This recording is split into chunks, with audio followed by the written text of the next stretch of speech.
Hi, everyone. Welcome back. This is Dr. Cynthia Marie Whitley, not your conventional minister, with a new season because I'm in a new season of my life. This is episode 1 of a new season. I know wisdom when I hear it. I'm certain we have all heard of New Year's Eve and the resolutions that are inspired as a result of the belief that what we ordain will come true. In the housing project where I grew up, as soon as dusk hit on New Year's Eve, a congregation of teenagers and preteens, liberated by the allowance to roam past dusk, rejoiced in the jubilant entertainment of the night. With anticipation and determination, the challenge of finding as many forsaken pine trees treasured just days prior signaled the beginning of the new year. We hauled the pine trees discarded by neighbors, signaling the end of Christmas to the heart of our courtyard, creating a towering pile of memories past and children's wishes fulfilled.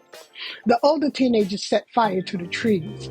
The crackling of the evergreens offering echoed through the excitement, painting the darkness with flickering sparks that danced with a ritualistic blaze to bid farewell to the season's remnants and welcome in the new year. The beauty was that the police officers did not reprimand us for setting the blaze. The flames surged skyward, reaching with a glow as high as the third story of our project building, painting the night with an infernal hue. "Don't stand too close," shouted the mothers and fathers from their windows.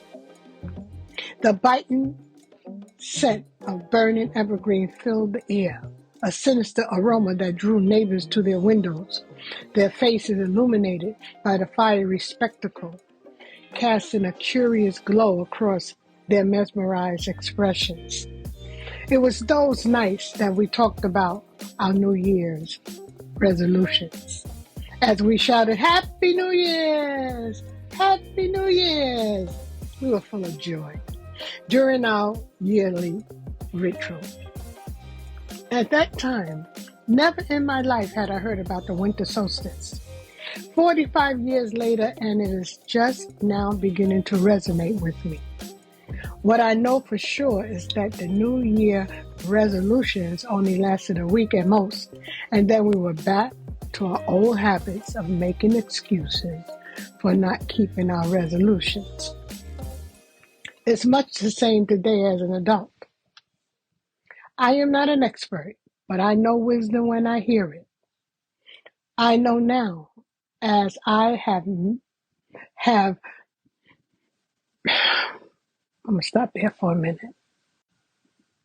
I know now, as I have made it a point to be a career learner, that the winter solstice dates back to ancient Egyptian scientific history and is now reaching serious consideration in the West.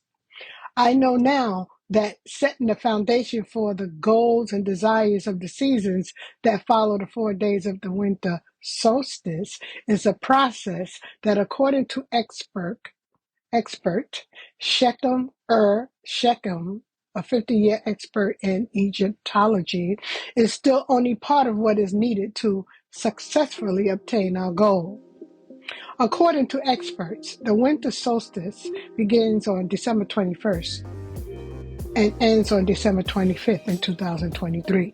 But much like making resolutions on January 1st and expecting lasting changes to occur, Shechem explains in his course that the entire winter season is what is needed to make substantial and lasting changes throughout the year at hand. It is a season of reflection and contemplation to get in sync with our divinity. Scientifically, the winter solstice is one of the most holy days of the year. It is the time to reestablish our relationship with God, to remember our oneness, with God to remember the atonement principle, which is a topic of another podcast. I will share the link to the course by this expert, Shechem, below, that I am about to embark on this December 21st, which extends to March 21st, for a minimum fee. Also, I will post a link to my writing journal, my ideal life script journal, below, which requires that you journal in the third person as though your desires have already been fulfilled. I will, and I invite you to join me, where we get to reflect and redirect our mind, psyche, and spirit back towards the Most High God. We get to reclaim our legacy of being made in God's image. We reclaim it by going within and meditating in a specific way. It is up to us to take charge of our spirituality, especially now as the world turns. As mentioned before, the winter solstice is only the beginning. The energy of this season is very critical to what will happen in the next 12 months of the year. There is magnetic energy during this and any season, much as the invisible energy in a compass shows us which direction we are facing, north, south, east, or west.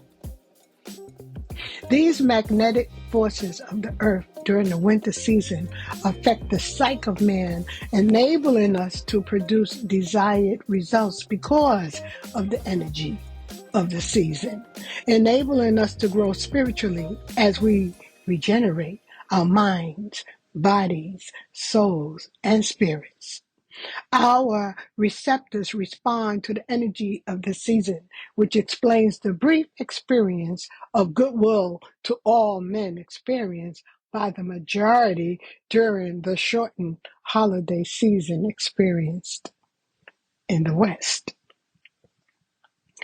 What do you desire? Happiness? A healthier style of living? Riches? How about a closer relationship with the divine? What if I told you that the energy of the winter solstice was made with mankind in mind? Wayne Dyer said that there is a solution for every problem the moment the problem is created.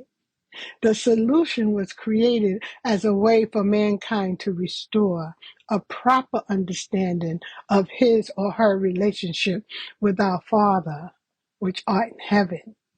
A father in his right mind would never leave his children stranded.